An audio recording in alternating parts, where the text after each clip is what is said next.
Aku akhirnya tahu bahwa si perilaku kanibalisme ini udah ada sejak zaman nenek moyang kita. Itu tahun 1292. Nah, Marco Polo itu posisinya lagi di sebuah daerah di Aceh.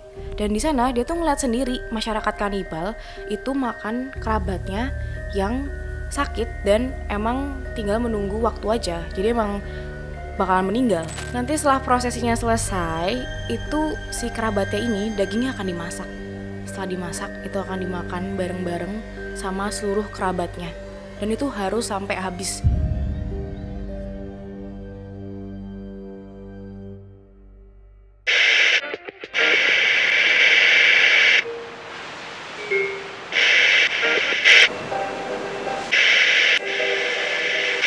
Karena mereka datang ketika lampu dimatikan.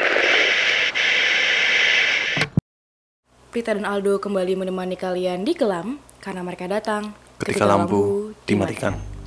Halo semuanya, halo Mas Aldo. Halo Prita, teman-teman dan penonton di rumah.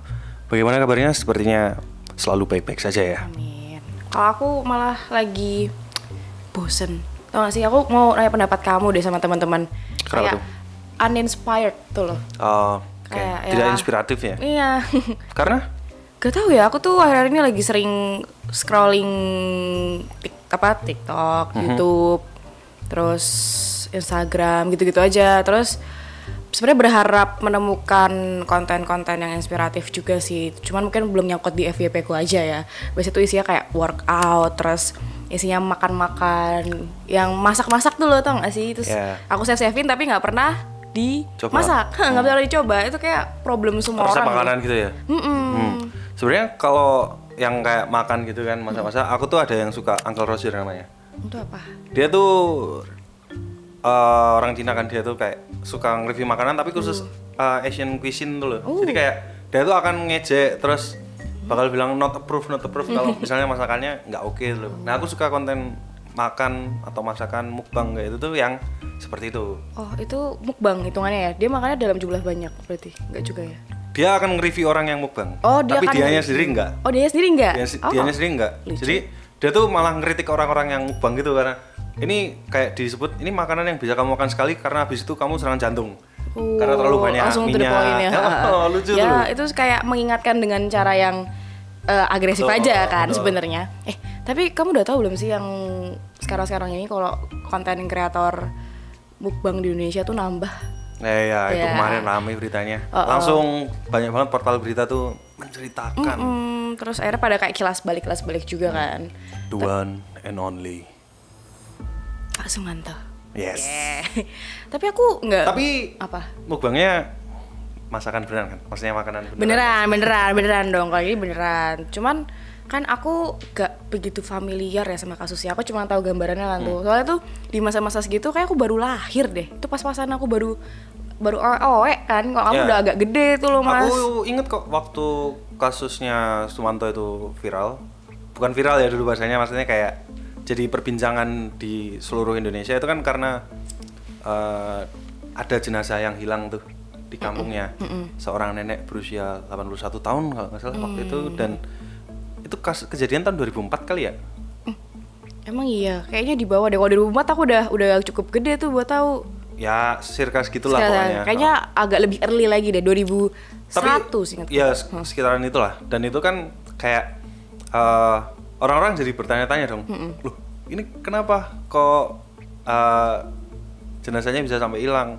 Ternyata pengakuannya Sumanto sendiri waktu itu kan memang dimakan, ya kan? Dan dalihnya kan karena belajar ilmu hitam, jadi persyaratannya seperti itu. Dan ternyata nggak cuman mendiang nenek, sebelumnya dia udah pernah juga di 2 jenazah lain mungkin ya kalau nggak salah. Dia udah pernah gitu juga. Coba dong jelasin, Mas. Soalnya aku tuh memang pernah baca beberapa soal kanibalisme ya. Cuman nggak begitu tahu soal si Sumanto itu sendiri. Aku nggak cari tahu di Pak Sumanto kan. Cuman aku akhirnya tahu bahwa si perilaku kanibalisme ini udah ada sejak zaman nenek moyang kita gitu. Dan itu biasanya karena kepercayaan. Gitu. Coba dong cerita kalau gitu. Oke, boleh banget dong. Nanti kita akan bahas sedikit ya. Atau banyak justru tentang Sumanto. Tapi yang jelas sebelum kita masuk ke dalam pembahasan, ini ada kayak syaratnya dulu nih. Pertama, teman-teman harus subscribe dulu ke channel podcast Obrolan Santai dan follow kami di TikTok dan Instagram. Yang di TikTok apa namanya, Brita? Podcast Obrolan Santai, dan di Instagram Podcast Obsan. Betul. Pokoknya jangan lupa support kita terus. Terus buat teman-teman yang ceritanya mau dibacain, jangan lupa kirimkan ke arsipceritaktj@gmail.com. Oke, lanjut aja yuk Mas. Oke, mari kita mulai. Yuhu.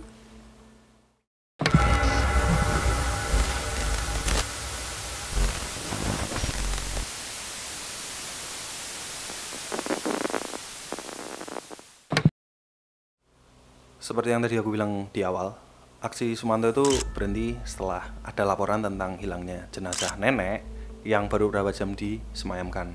Ya, nenek yang berusia 81 tahun ini tadi. Jadi baru beberapa jam gitu udah hilang. Betul. Dan aksi Sumanto ini ternyata bukan yang sekali nih, bukan yang pertama kali juga. Jadi setelah dia ketangkep, dia akhirnya mengakui kalau dia tuh udah 2 kali, ada 2 jenazah sebelumnya yang juga ya kayak gitulah. Berarti totalnya 3 ya Mas? Totalnya 3. Nah, dalihnya Sumanto seperti bilang tadi kan ilmu hitam, tapi bukan ilmu yang harus pakai puasa putih yang suci-suci, tidak. Enggak. Nah, waktu itu akhirnya Sumanto dijatuhi hukuman penjara selama 5 tahun. Tapi karena di penjara yang ada sistem rapotnya kan sebenarnya, kalau teman-teman tahu. Jadi ketika berperilaku baik pasti akan dapat potongan masa tahanan. Nah, setelah potongan masa tahanan, Sumanto kan bebas tuh. Idealnya kan orang pasti pulang kampung ya, catch up dengan keadaan terkini. Tapi dia ditolak sama warga kampungnya sendiri. Bisa dimaklumi karena pada masa itu kan kayak itu sesuatu yang sangat ngeri gitu loh, kayak di luar banget, betul gitu. Sangat di luar akal manusia kan. Dan lagi kan kalau mungkin sekarang kita familiar lah dengar orang lelaku harus bongkar kuburan terus makan mayat dan sejenisnya gitu kan, kayak kita udah nggak asing banget tuh kalau sekarang. Tapi mungkin pada waktu itu jadi hal yang sangat mengerikan karena ditolak oleh warga kampungnya sendiri. Akhirnya Sumanto ditampung di Panti Rehabilitasi An-Nur di situ. Oh, jadi akhirnya dia dirawat di sana ya gitu. Betul. Dan tadi gue bilang itu kan masih jadi hal yang sangat mengerikan ya di era itu. Di sisi lain ternyata itu sampai merubah perundang-undangan. Oh iya sih, aku tadi juga bertanya-tanya sih kayak emang di zaman itu ada ya UU yang mengatur kanibalisme itu sendiri, harusnya kan nggak ada gitu. Enggak kanibalisme per se, cuman akhirnya kan diciptakan nih suatu pasal baru. Tapi itu lebih berfokus kepada perlindungan jenazah. Jadi dari yang dibongkar lah, pokoknya jenazah itu memang harus disemayamkan dengan layak dan jangan sampai diotak-atik gitu. Nah, karena sebelum kasus Sumanto ini belum ada pasal itu, makanya Sumanto dikenakan pasal pencurian. Pencurian, iya pernah dengar tuh aku. Nah, belakangan ini kan kita juga tahu namanya Sumanto melambung lagi tuh gara-gara konten mukbang yang viral kemarin. Dan kayak ada statementnya Sumanto juga kan yang dia bilang emang kayak pengen berkreasi juga tuh.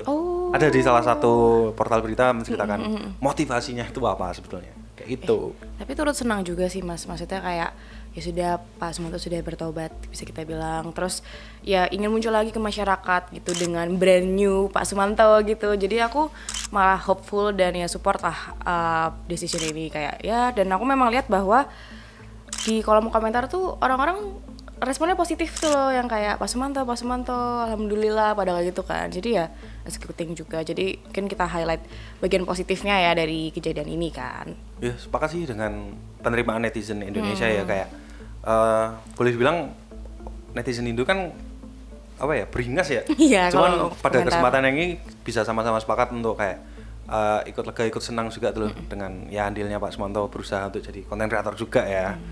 Gitu. Ya itu dia Mas, pokoknya apapun yang dilakukan Pak Sumanto sekarang aku harap yang baik-baik aja lah gitu. Cuman kalau mau lihat ke belakang ya, aku tetap mempertanyakan kok bisa ya ada orang yang tertarik makan daging manusia. Soalnya tuh aku udah mempertanyakan itu dari aku kecil. Jadi pas aku kecil aku nonton film bergenre drama horor gitu, yang main itu Johnny Depp.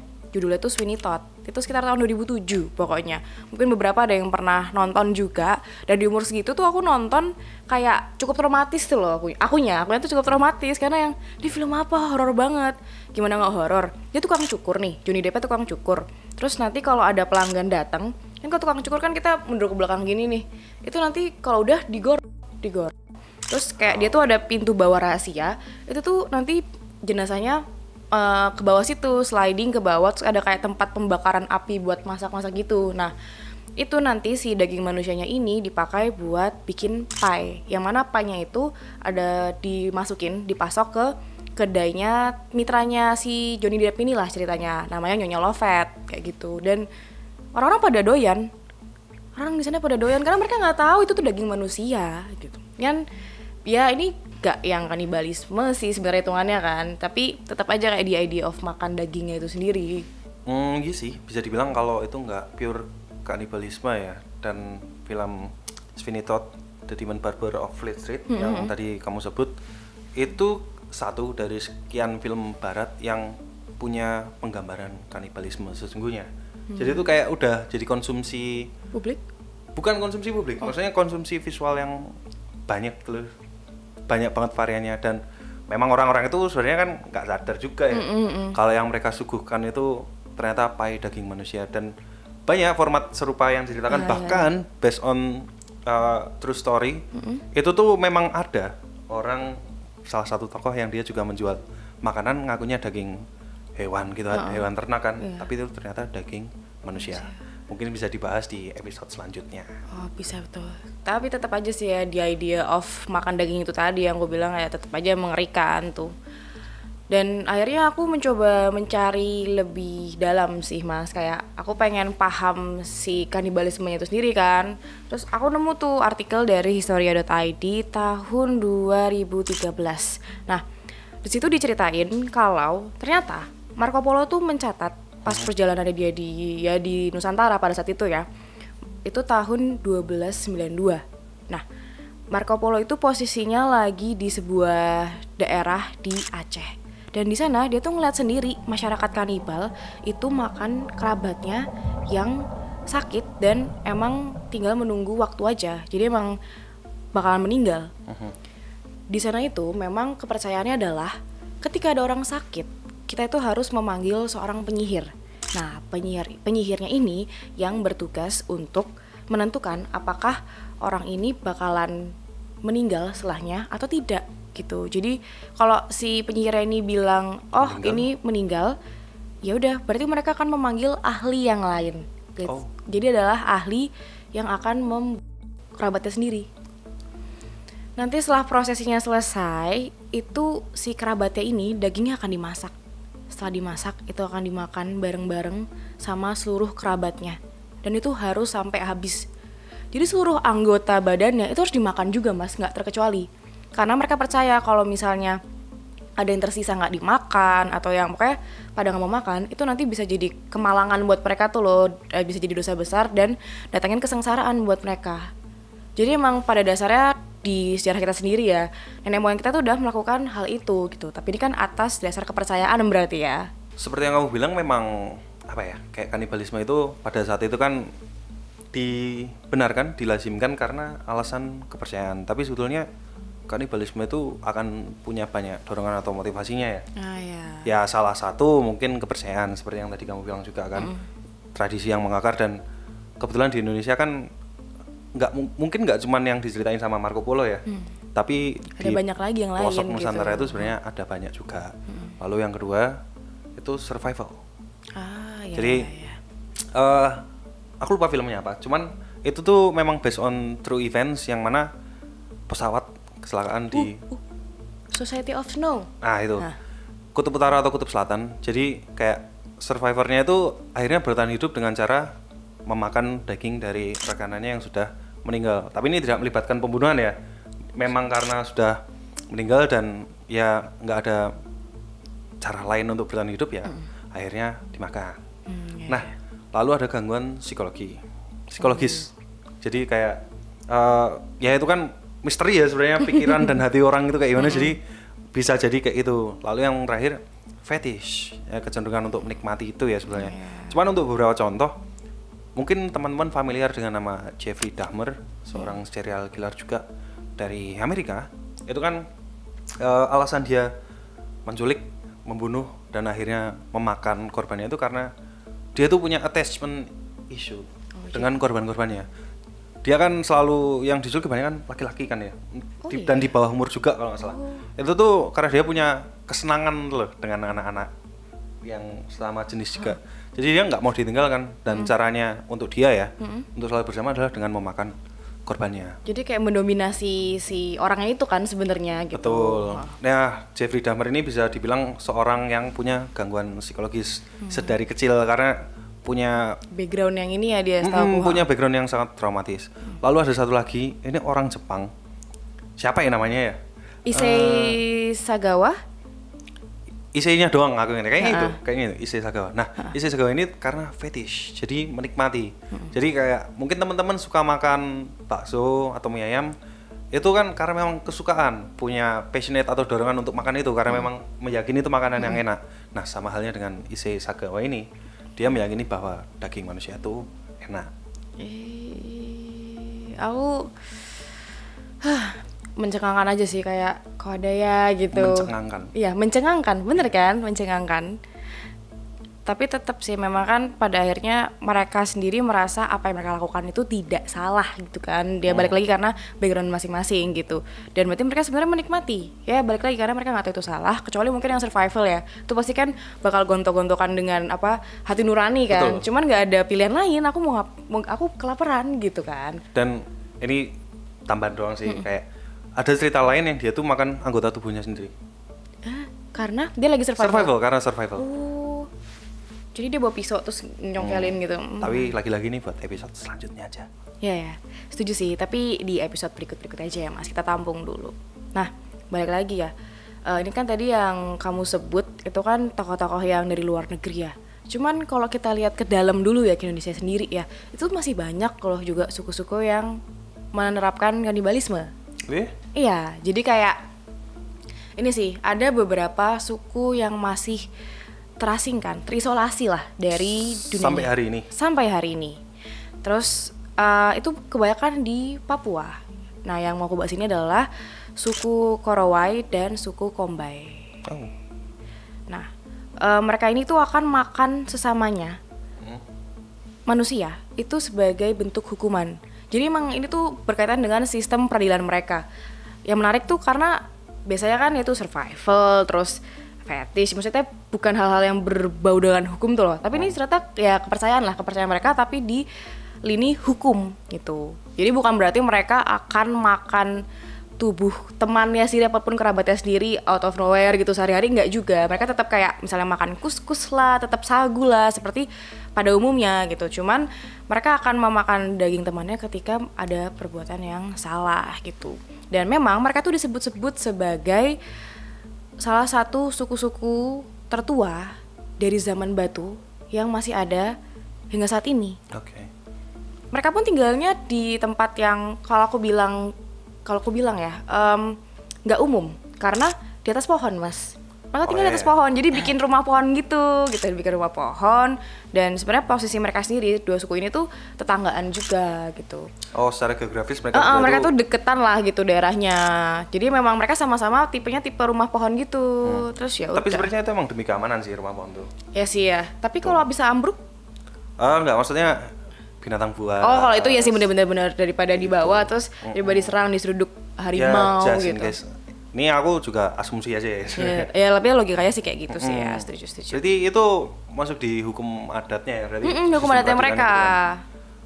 Pantas itu pun kamu tadi bilang kayak suku tertua yang dari bertahan dari zaman batu gitu kan.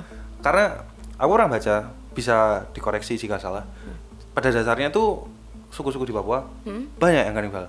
Tapi banyak yang sudah meninggalkan praktik itu. Nah, di Kombai dan Korowai ini kan kamu sebut sebagai sistem peradilan kan. Aku nggak tahu tuh motif suku yang lain apakah peradilan juga atau memang by nature memang pada dasarnya makan sesama kayak itu. Ya benar sih ya, anggap aja ini kan sebenarnya bagian dari budaya kita ya, budaya Nusantara itu sendiri gitu kan. Ya kita bisa mengerti sudut pandangnya kenapa mereka melakukan itu, tapi bukan berarti kita mewajarkan itu juga sebenarnya kan gitu. Ya at least kita bisa memahami point of view mereka gitu. Kayak bagaimana cara mereka melihat lingkungannya mereka gitu loh, ya kan. Dan mungkin masih kontroversial ya ketika disebut ini penyimpangan, tapi kan ya kita kembalikan masing-masing aja lah. Maksudnya kan kalau kita bisa menemukan value di situ berarti kita bisa memaklumi, tapi jika tidak ya sudah cukup disimpan untuk sendiri saja. Dan ya aku berharap dengan pengetahuan kita tentang mungkin kekayaan budaya Nusantara dan kanibalisme itu sendiri khususnya di Indonesia itu tuh jadi apa ya, buat kita melek jadi berwawasan aja sih. Dan kita pernah mengenal satu kasus dari Sumanto yang terkesan kanibalistik juga, cuman sekarang kan dia sudah berubah, sudah mendapatkan hukumannya, sudah jerah. Bahkan dengan dalihnya kan ilmu hitam itu kan sebenarnya dia kayaknya juga konflik deh ketika melakukan itu, cuman kan demi meraih sesuatu juga kan ya. Toh sekarang sudah dilepas ya. Betul, sudah dilepas dan beliau sudah menunjukkan perubahan. Ya kita doakan yang terbaik juga ya. Kayaknya semua orang tuh berhak dapat kesempatan kedua deh. Betul, ya kita doakan yang baik-baik aja ya buat Pak Sumanto.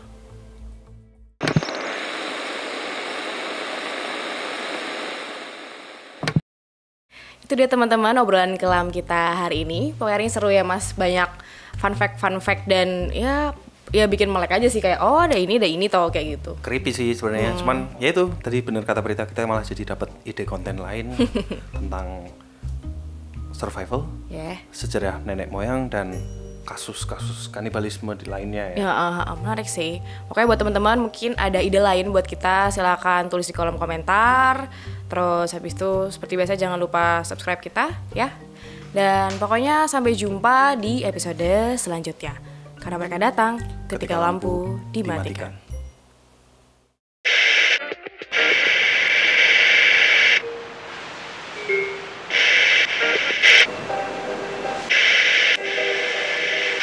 Karena mereka datang ketika lampu dimatikan.